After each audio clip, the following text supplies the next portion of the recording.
गैर सच पूरा नहीं होता, वो है अर्ध सत्य।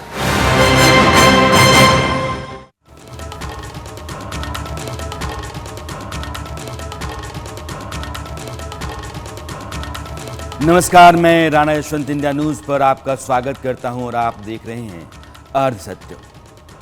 हिंदुस्तान की अंग्रेजी हुकूमत में आज़ादी की तारीख तय हो गई थी। ब्रिटेन राज घराने की तरफ से भारत पर शासन चला रहे वायसरॉय लॉर्ड माउंटबेटन के दिमाग में एक सवाल आया। वो ये कि ब्रिटेन ने भारत को सत्ता सौंप दी, ये कैसे पता चलेगा। माउंटबेटन ने यह बात पंडित जवाहरलाल नेहरू से पूछी कि कोई प्रतीक तो होना चाहिए कि मेरे पास से आपके पास हिंदुस्तान की सरकार आ गई। पंडित नेहरू ने इस बारे में सी राजगोपालाचारी से मशवरा किया। राजगोपालाचारी, जिन्हें राजा जी भी कहा जाता था, उस समय भारतीय राजनीति के चाणक्य माने जाते थे। उन्होंने पंडित नेहरू को तमिलनाडु में चोल राजाओं के सत्ता हस्तांतरण की परंपरा के बारे में बताया और कहा कि सेंगोल सौंपकर एक राजा दूसरे राजा को सिंहासन पर बिठाता था। सेंगोल को आप राजदंड मान लीजिए। पंडित नेहरू को यह बात जची और उन्होंने तय किया कि लॉर्ड माउंटबेटन उन्हें सेंगोल ही सौंपेंगे और वही सत्ता हस्तांतरण का प्रतीक होगा। इसके बाद राजा जी ने तमिलनाडु के एक बड़े और लगभग 500 साल पुराने मठ तिरुवाबड़तुरई आदीनम के महंत को संपर्क किया और कहा कि एक सेंगोल बनवाना है। इसके बाद सेंगोल बनाने का काम मद्रास के एक ज्वेलर को दिया गया। इस सेंगोल के सबसे ऊपर नंदी को बनाया गया, जो शक्ति के प्रतीक हैं। चांदी पर सोने की प्लेट और बेहतरीन कारीगरी के साथ सेंगोल बना, जिसे दिल्ली लाया गया। सेंगोल को पहले माउंटबेटन को दिया गया, उनके पास से उसे पंडित नेहरू के आवास पर लाया गया। गंगा जल से उसकी शुद्धि हुई और फिर पंडितों ने मंत्रोच्चार के साथ नेहरू को सेंगोल सौंपा। इसके बाद उस राजदंड सेंगोल की शायद ही कभी कोई चर्चा हुई। प्रधानमंत्री नरेंद्र मोदी को जब इसके बारे में पता चला तो उन्होंने सेंगोल को ढूंढवाया। मालूम हुआ कि वह प्रयागराज में एक संग्रहालय में पड़ा है।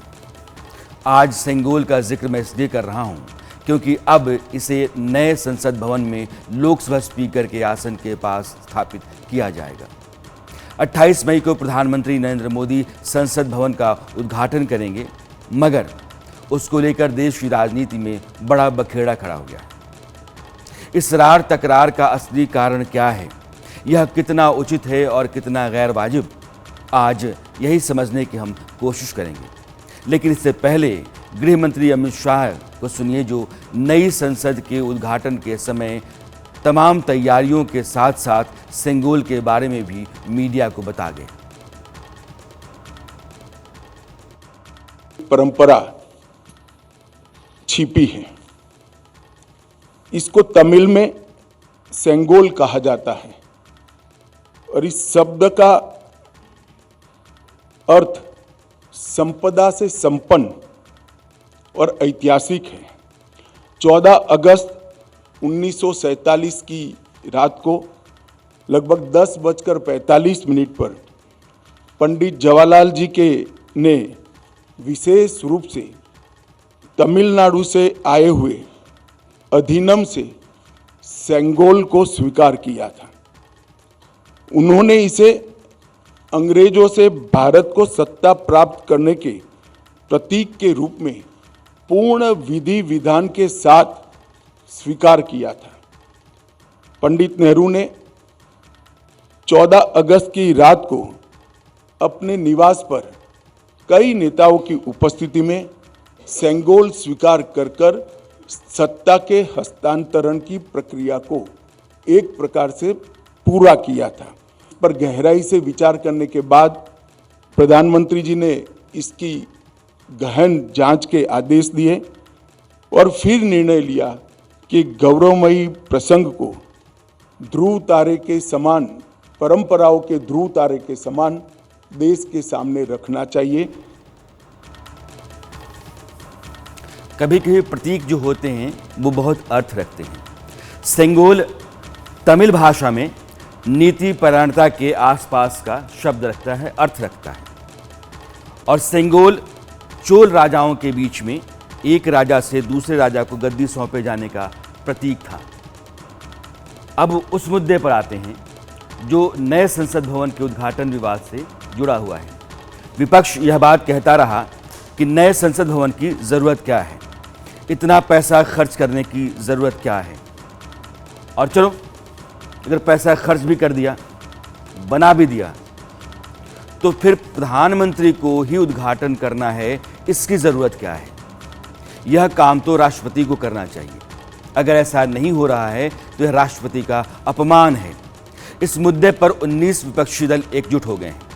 मसलन Congress, Trinamool Congress, Aam Aadmi Party, DMK, Samajwadi Party, JDU, RJD, Shivsena Uddhav गुट, एआईएमआईएम, सीपीएम और सीपीआई। दूसरी तरफ सरकार के साथ भी कई दल हैं जिनको लगता है कि नया संसद भवन है, देश के लिए, भारतीय लोकतंत्र के लिए गर्व की बात है, तो इसके मौके पर रहना फर्ज है। सरकार का साथ देने वाले दलों में बीजेपी के अलावा मायावती की पार्टी, आपको हैरत हो सकती है, लेकिन बीएसपी है। चंद्रबाबू नायडू की party TDP, YSR Jagan Mohan Reddy की पार्टी, वाईएसआर कांग्रेस, एआईएडीएमके और अकाली दल। माना यह भी जा रहा है कि नवीन पटनायक की बीजेडी भी सरकार के साथ आएगी। बीजेडी 27 तारीख को नवीन पटनायक के साथ इस पर विचार करने वाली है। तो ये दो फाड़ है देश में जितने भी दल हैं उनके, किस बात के लिए, जो नया संसद भवन है उसके उद्घाटन के मौके पर रहें या ना रहें। प्रधानमंत्री अगर करते हैं उद्घाटन तो नहीं रहेंगे। अब इस बात को समझते हैं कि विपक्ष राष्ट्रपति से ही उद्घाटन कराने का तर्क क्यों दे रहा है, इसके अलावा विरोध का कारण और क्या बता रहा है। सरकार का विरोध कर रहे नेता 4-5 बातें कर रहे हैं जिनको आप सुनिए। पहला ये है कि देश का जो सर्वोच्च संवैधानिक पद है वो राष्ट्रपति का है और उनके जरिए नहीं करवाना उनका अपमान है। दूसरा ये कि राष्ट्रपति जो हैं आदिवासी हैं और महिला हैं, यह दलितों आदिवासियों का भी अपमान है। उद्घाटन की तारीख गलत रखी है, वो वीर सावरकर की जयंती का दिन है। अब नए संसद भवन पर शिलापट लगेगी, उद्घाटन नरेंद्र मोदी ने किया, बस इसलिए इतना खर्च हो रहा है, ये विपक्ष कह रहा है। और नई पार्लियामेंट की जरूरत नहीं थी, पैसा बेकार बहाया गया। खुद करते हैं, ये राष्ट्रपति करना चाहिए। पहले फाउंडेशन करते वक्त भी वो उस वक्त के जो शेड्यूल कास्ट समाज से आए थे, दलित समाज से, उनको फाउंडेशन पे नहीं बुलाया। इस वक्त इस इनॉग्रेशन को भी वो शेड्यूल ट्राइब मुर्मा जी है और ये बोलते हैं हम शेड्यूल कास्ट, शेड्यूल ट्राइब, इसको इतना महत्व दिया। अरे जिस जगह महत्व देना है, उनकी गरिमा बढ़ाना है, उस जगह तुम उनको देते नहीं और बात के लिए, अपने वोटों के लिए ये बात कहकर दूर हो जाए। एक नया इमारत बना के सिर्फ एक ऐसा हम कोनशिला लगाएंगे, inaugurated by prime minister Narendra Modi, इसके लिए खर्चा हुआ है। लेकिन वो भी ठीक है, लेकिन देश के राष्ट्रपति इस राष्ट्र के संविधान की प्रमुख है। देश की हमारी राष्ट्रपति जो एक आदिवासी महिला है, वो पार्लियामेंट की कस्टोडियन है। आप उनको नहीं बुला रहे, उनको निमंत्रित नहीं कर रहे, उनके हाथों से नए संसद भवन का उद्घाटन करना ये प्रोटोकॉल है, लेकिन आप नहीं कर रहे, आप उसका एक पॉलिटिकल इवेंट कर रहे। देखिए, बीते कुछ दिनों में जब से हमें ये पता चला कि प्रधानमंत्री जी स्वयं ही नई पार्लियामेंट्री बिल्डिंग का इनॉग्रेशन करेंगे, तो हम सब ने सलाह दी, सुझाव दिए, अपना पक्ष रखा कि ये जो संवैधानिक व्यवस्था है पार्लियामेंट को लेकर के, जहां महामहिम को, माननीय राष्ट्रपति महोदया को ये इनॉग्रेशन करना चाहिए था, क्योंकि ये परंपरा के अनुकूल होता, रवायतों के अनुकूल होता, संविधान सर्वोपरि है, इस भावना की पुष्टि होती। लेकिन प्रधानमंत्री जी की अपनी चॉइस है, कहाँ सुनते हैं लोगों की। अंततः सारे विपक्ष ने यह निर्णय लिया कि एक संदेश दिया जाए। नई संसद के उद्घाटन में देश की महामहिम राष्ट्रपति श्रीमती द्रौपदी मुर्मू जी को नहीं आमंत्रित करना, ये आदिवासी समाज का अपमान है, दलित समाज का अपमान है, पिछड़े समाज का अपमान है, वंचित समाज का अपमान है। और ये प्रदर्शित करता है कि भारतीय जनता पार्टी की मानसिकता आदिवासी, दलित और पिछड़ा विरोधी है। वरना संसद के उद्घाटन में अगर आप महामहिम राष्ट्रपति को ही नहीं बुला रहे हैं तो फिर क्या बचता है? क्या संदेश आप देना चाहते हैं? आपने महामहिम राष्ट्रपति का तो घोर अपमान किया ही है।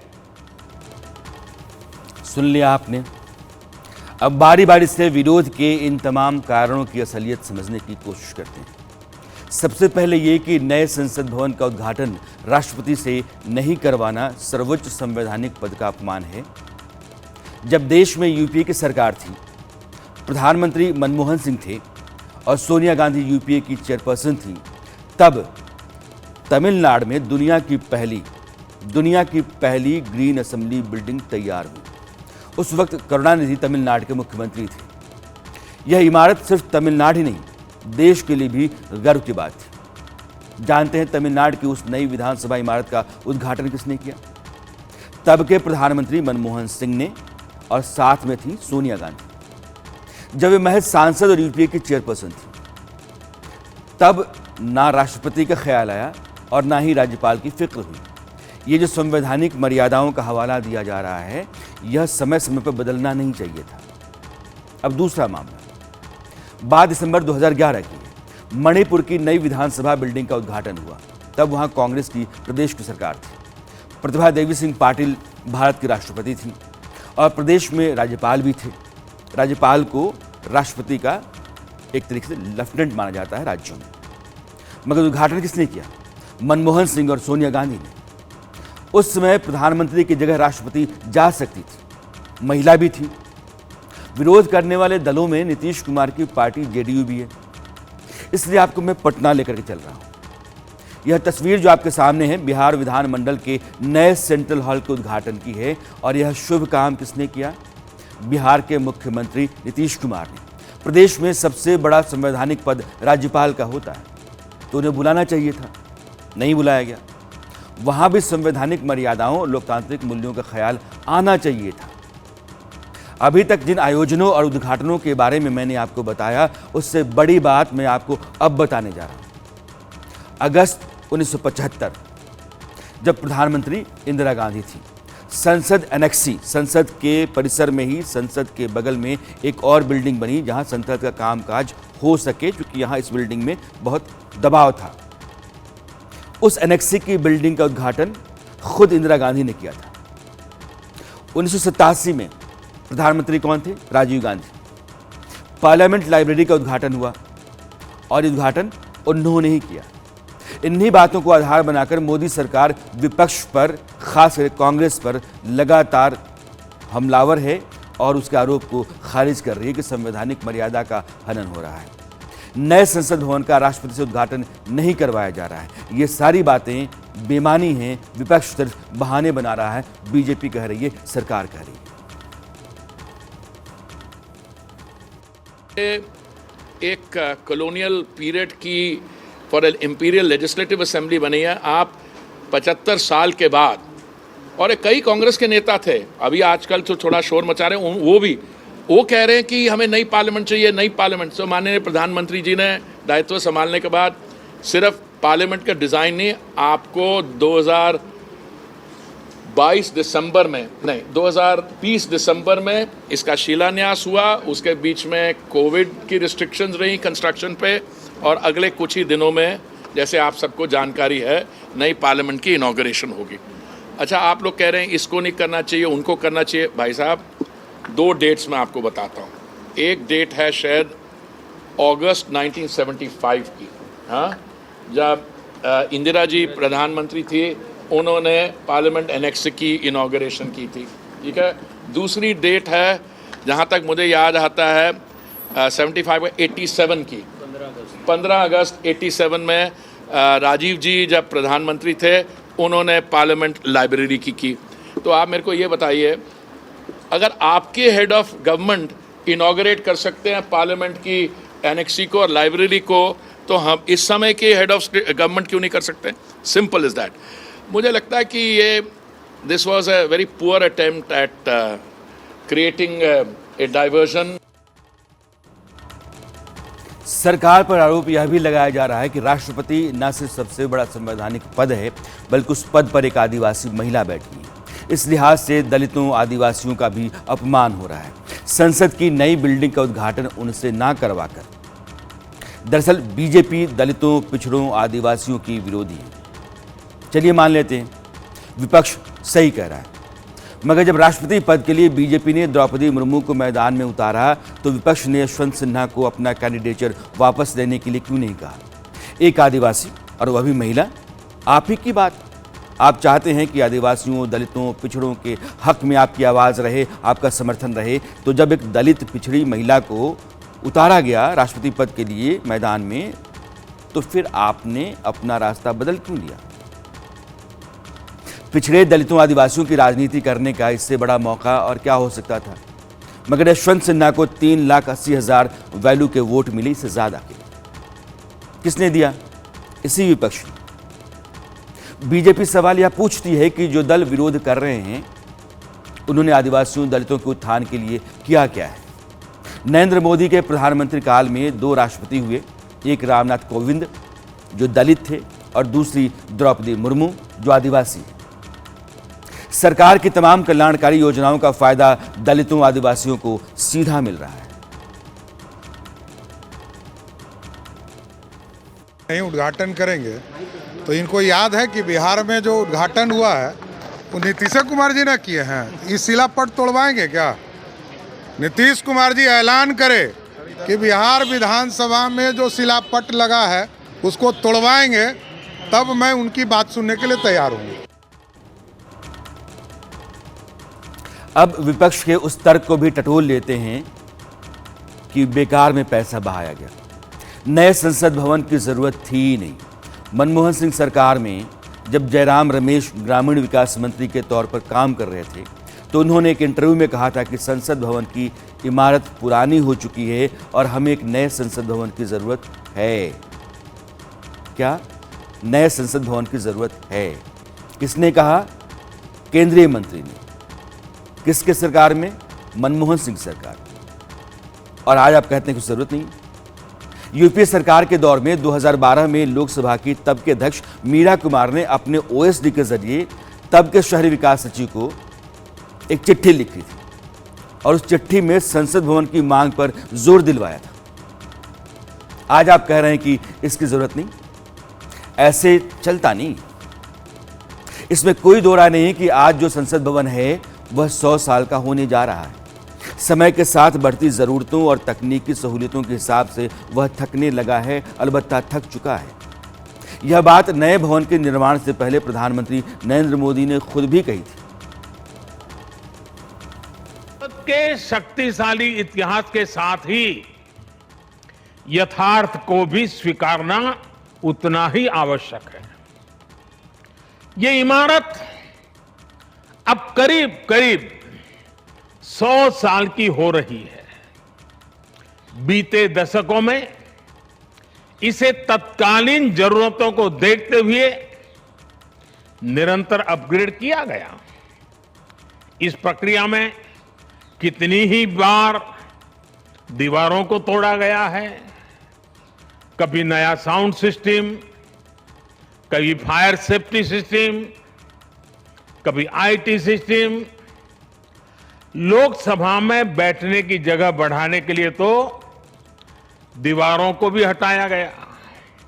इतना कुछ होने के बाद संसद का ये भवन अब विश्राम मांग रहा है। इस तरह बरसों से मुश्किलों भरी स्थिति रही है।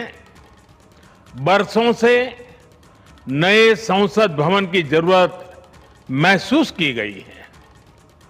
ऐसे में ये हम सभी का दायित्व बनता है कि 21वीं सदी के भारत को अब एक नया संसद भवन मिले। जिस संसद भवन को आप कहते हैं कि उसमें काम तो चल ही रहा था, नए भवन की जरूरत क्या थी, वह खुद भी यह कह रहा है कि अब आप अपने लिए मेरे बदले कोई विकल्प निकाल लीजिए। 2026 में जब परिसीमन होगा और सांसदों की संख्या बढ़ेगी तो क्या इसी भवन से आप चला लेंगे? वक्त से पहले अगर आपने तैयारियां कर ली हैं तो आपका काम करना आसान रहेगा और यही सरकार कर रही है। अब बात आती है पैसे की कि पैसा बेवजह बहाया गया। बीजेपी ने 2 महीने पहले कांग्रेस के खिलाफ अभियान चलाया था और कांग्रेस के घोटालों पर एक छोटी फिल्म बनाई थी। उस फिल्म के वीडियो में कांग्रेस के 70 साल के शासन के दौरान 4,42 करोड़ घोटाले के मामले रखे गए। अगर इस पैसे का सही इस्तेमाल होता तो इतने पैसों में 24 INS विक्रांत बनाए जा सकते थे, 300 राफेल जेट खरीदे जा सकते थे और 1000 मिशन मंगल पूरे हो सकते थे। वैसे भी मनमोहन सिंह सरकार के दौरान 1,86,000 करोड़ का कोयला घोटाला, 1,76,000 करोड़ का 2G घोटाला, 70,000 करोड़ का कॉमनवेल्थ घोटाला, इस तरह के घोटालों की चर्चा रही और देश की राजनीति में बवाल बना रहा, तूफान रहा। और कांग्रेस सरकार के जाने का एक बड़ा कारण वो सारे घोटाले भी रहे। अगर मैं मान लूं कि बीजेपी जितना कह रही है यानी कि 4,82,000 करोड़, उस घोटाले का आधा भी कर देता हूं, तब भी 2,40,000 करोड़ से अधिक की रकम बनती है। और संसद भवन जो अभी है नया, कितने में बना? 1,200 करोड़। सांसदों का भत्ता बढ़ जाए, वेतन बढ़ जाए, कोई चू चौपड़ नहीं करता। और जिस जरूरत को बहुत पहले से महसूस किया जा रहा था, उसको गलत ठहराने के लिए तरह तरह के बहाने गढ़े जा रहे हैं। मुझे लगता है कि विरोध में उतरा हुआ समूचा विपक्ष सच को समझता है, मगर राजनीति चमकाने और मोदी के खिलाफ सभी दलों को लामबंद करने के प्रयोग के तौर पर नए संसद भवन के विरोध को आजमाया जा रहा है।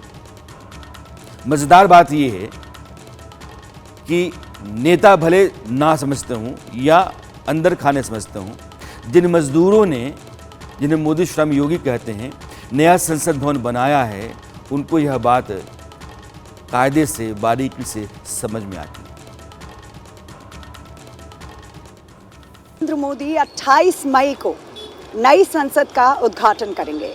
लोकतंत्र का मंदिर कहना इसे गलत नहीं होगा, क्योंकि 70 साल तक जिस पुराने संसद भवन में बैठकर हमने अपने लोकतंत्र को मजबूत किया, उसी से आज निकला है नया संसद भवन। प्रधानमंत्री की नई सौगात लोगों के नाम। लेकिन आज खास बात क्यों है? क्योंकि इंडिया न्यूज़ आपको हर वो छोटी बड़ी बातें बताता है। आज हमारे साथ कुछ ऐसे खास लोग मौजूद हैं जिनकी बातें सुनना बहुत अपने आप में ही एक दिलचस्प बात, खास बात होगी। हमारे साथ वो लोग मौजूद हैं जिन्होंने इस नए संसद भवन की ईंट रखी है, यानी वो सारे शर्मी हमारे साथ मौजूद हैं, वो सारे लोग हमारे साथ मौजूद हैं जिन्होंने इस संसद भवन में अपना पसीना लगाया है, काम किया है। उनसे हम बात करेंगे, पूछेंगे कि आखिर क्या क्या उन्होंने किया, किस तरीके से उनको कैसा लग रहा है।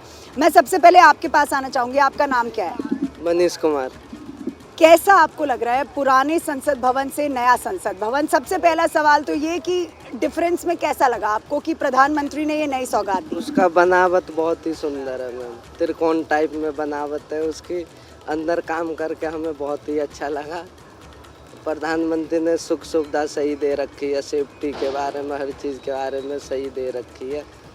और मैं आपसे भी जानना चाहूँगी कैसा लगा आपको अंदर काम करके, क्या क्या काम आप लोगों ने किया है, किस तरीके से? सबसे पहले अगर बात करें तो पुराने संसद से नए संसद में आना अपने आप में एक गर्व की बात होती है, कैसा लगा आपको?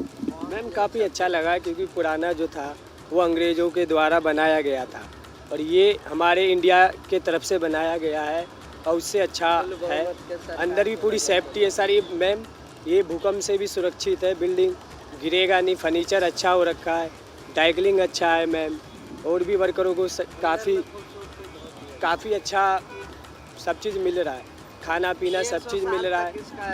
150 साल तक ही इसमें कार्यशैली कर सकते हैं सरकार, मतलब उसे बढ़ाने की ज़रूरत नहीं पड़ेगी। 150 साल तक आप काम करना चाहेंगे उसमें कर सकते हैं, उसमें कोई दिक्कत नहीं है।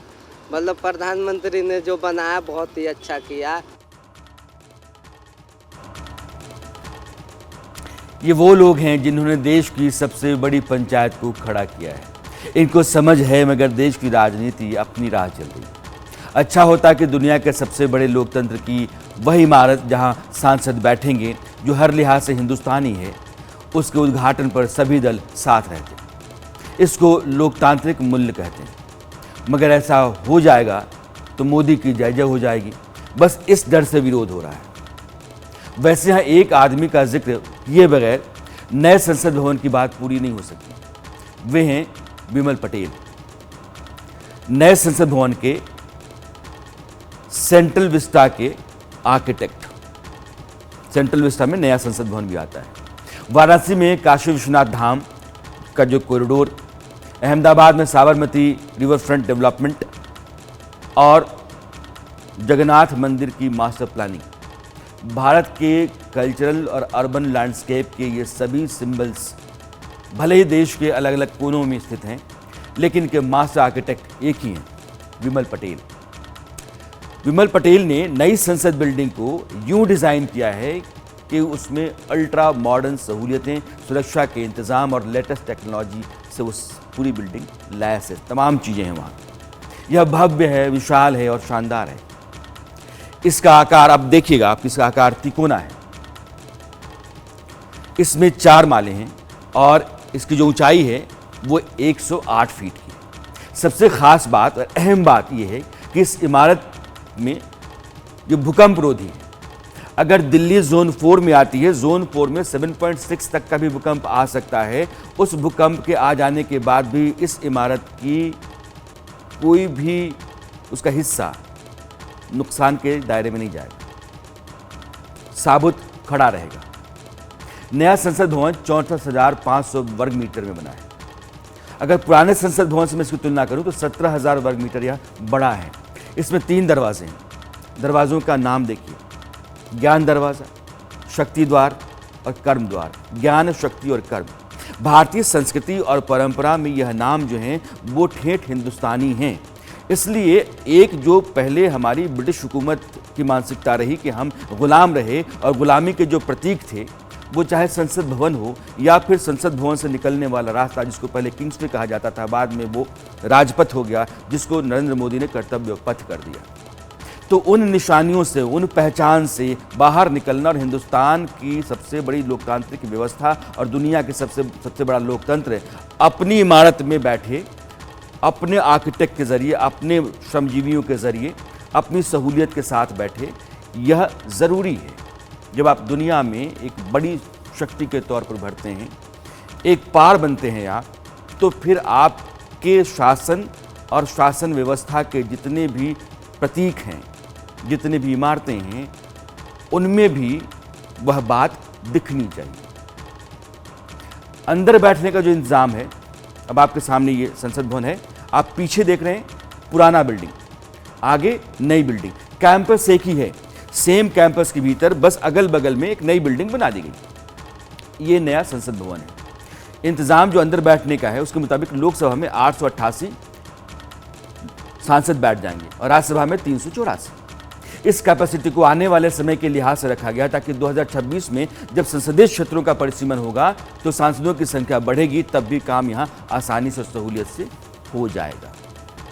ये नए भवन को लेकर के है और इसका उद्घाटन 28 तारीख को प्रधानमंत्री नरेंद्र मोदी करने जा रहे हैं। विपक्ष नरेंद्र मोदी के उद्घाटन करने को ही मुद्दा बना रहा है और उसी के लिए विरोध कर रहा है। 19 दलों ने अपनी अपनी लामबंदी कर ली है। लेकिन लोकतंत्र में असहमतियां हो सकती, टकराव विरोध हो सकते हैं। देश की खातिर, जनता की खातिर और लोकतंत्र की खातिर भी दलों के टकराव खत्म करके एक साथ बैठना जरूरी है, जो आज की तारीख में विपक्ष भूल रहा है शायद। और सत्य में आज इतना ही। मेरी मुलाकात आपसे कल फिर होगी, तब तक के लिए दीजिए विदा। नमस्कार। वो आधा हिस्सा जिसके बगैर सच पूरा नहीं होता, वो है अर्ध सत्य।